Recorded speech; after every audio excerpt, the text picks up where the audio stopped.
Esto iba a empezar o hubiera podido empezar a principios del 16, pero no sucedió porque el 16, como dice México, ¿cómo vamos, Valeria Moy? Sí. El 16 fue un año de impuesto. Sí. Con el precio de la gasolina, no de subsidio. No. Es decir, el gobierno recaudó. Más de 200,000 millones de pesos. Se llevó una muy buena Sí. lana el gobierno en el 16 porque el precio del petróleo estaba muy bajo, al principio por lo menos. Subió ciertamente casi 60% a lo largo del año, pero bueno. Y no, pero recaudaron mucho dinero. Recaudaron mucho. Y el peso no se empezó a desplomar sino hasta septiembre, más o menos. Bueno, entonces decidieron adelantar, aunque no había razón para recortar subsidio porque no había subsidio. Sí. Y luego también adelantaron del 18 al 17, cuando se suponía que esto se iba a hacer. Entonces, lo que se iba a hacer sobre 3 años, hasta donde entiendo, se fue de... subrayo, se va a hacer de golpe y porrazo. Ya ibas a decir algo. No, ibas a comenzar. De chingadazo. Es que me provoca, Javier, me provoca. A ver, ¿sí o no? Oye, ¿fue una provocación? Jorge, pero no de uno, sino de dos. Uno es el de enero. Sí. Y otro es el que viene en febrero. En febrero. Exacto. Ahora, si se sigue depreciando la moneda, cosa que va a suceder estos días, y el 20 de enero no quiero ni saber qué va a pasar con el peso, o cuánto le va a costar a Carstens el chistecito, pues si el peso cierra el mes en 23, por decir algo, pues en febrero el ajuste va a tener que ser significativo. Ahora, el Banco de México intervino la semana pasada un día y vendió $4,000 millones. ¿Y cuánto le bajó? Mantener, le bajó muy poquito. De 21.70 a 21.30, más o menos. Le bajó muy poquito. 4,000. 4,000 millones. No, pues está bien. No, es que te puedes gastar 100,000. No te lo puedes gastar. Bueno, esta historia ya la vimos. Es una batalla, sí. Ahora, lo que dice Héctor es absolutamente cierto y ya vemos las consecuencias más allá de los saqueos. Hay una encuesta telefónica y rápida y pequeña, lo que se quiera, en Reforma hoy, pavorosa. Pavorosa. O sea, son... También la de Ulises Beltrán hoy en el esa no la vi. Bueno, sí, también. ¿Qué dicen? La de Reforma son 95% está en desacuerdo con cada uno de los argumentos del gobierno. Sí, no les 95, no 60, no 70, 95. Y en la de Ulises Beltrán la principal razón por subir la gasolina es para que sigan robando. Para que sigan robando. O sea, en respuesta abierta de la población. Es un gobierno con cero credibilidad. O sea, nadie le cree una sola palabra.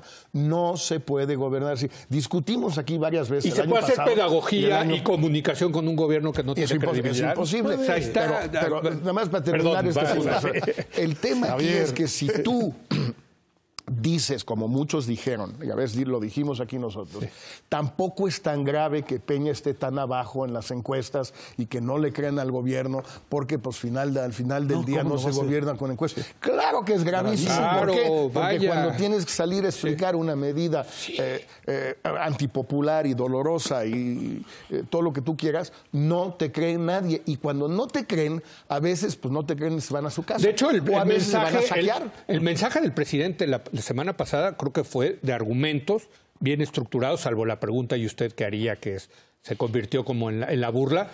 Pero es que no le creen, Javier. Sí, yo creo que el arranque del sexenio marca la agenda para este y el próximo año. El gasolinazo impone el tema de la gobernabilidad, lo de Ford impone el tema de qué vamos a hacer con Trump, y lo de Videgaray hace evidente el 2018 ya desde ahorita, ¿no? Pero hablando del gasolinazo, yo creo que lo que sí nos hace ver con toda claridad son los distintos elementos que enfrentamos en cuanto a gobernabilidad.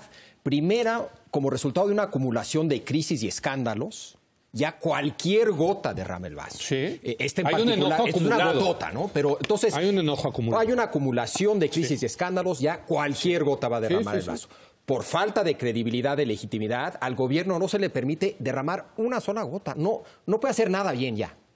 Aunque lo haga bien, no puede hacer nada bien. Y tercero, para aquellos que quieren aprovechar la situación, pueden aprovechar ya cualquier gota para fomentar manifestaciones, marchas. Digo, esas son las tres dimensiones del reto de gobernabilidad que enfrentamos. Ahora, si bien coincido totalmente con el tema de la pedagogía, yo creo que también me queda clarísimo que si algo aprendimos de Brexit y de Trump es el peligro de no entender el enojo y el miedo de una población.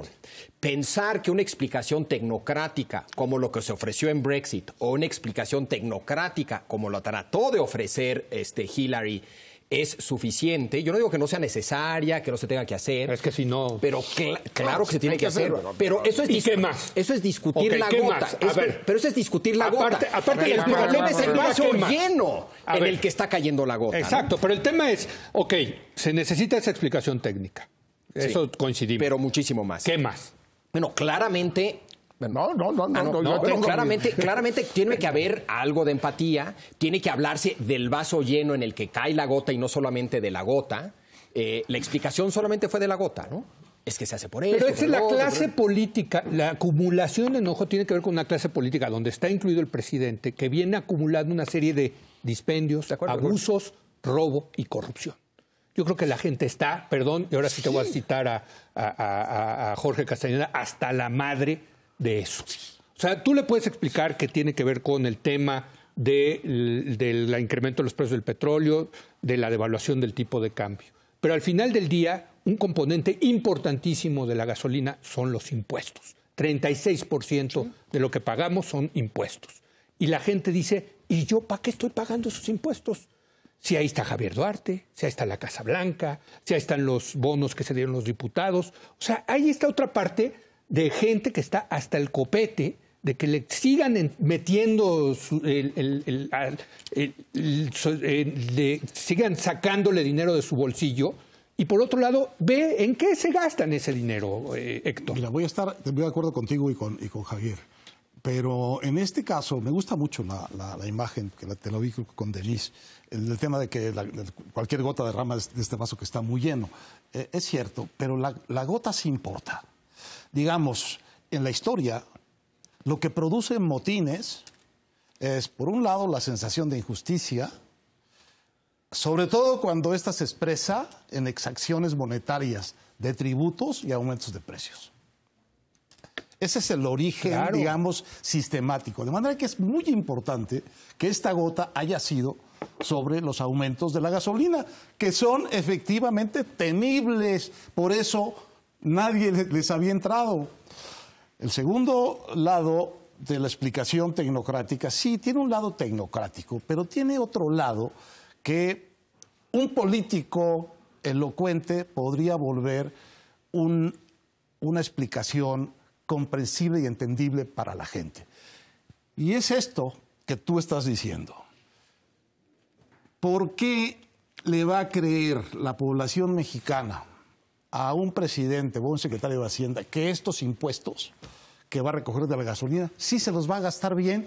Si llevamos todo el año viendo gobernadores prófugos, todo el sexenio viendo dispendios, si estamos viendo los últimos días del año unos actos de insensibilidad brutal de los diputados, los legisladores, otorgándose bonos, regalándose dinero. Del INE. Bueno, entonces es que tiene que venir el anuncio y la explicación de la medida con una serie de decisiones que demuestren la voluntad del gobierno de corregir eso. Eso. Claro.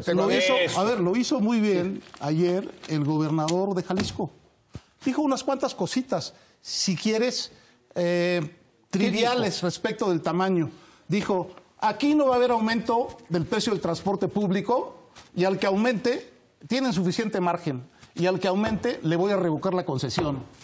Aquí va a haber una disminución a la mitad del uso de las gasolinas del gobierno. Aquí vamos a una serie de cosas que demuestran cierto entendimiento de que lo que la gente quiere o espera es no solo el golpe, sino algo que demuestre que el gobierno está entendiendo y está tratando de compensar el golpe.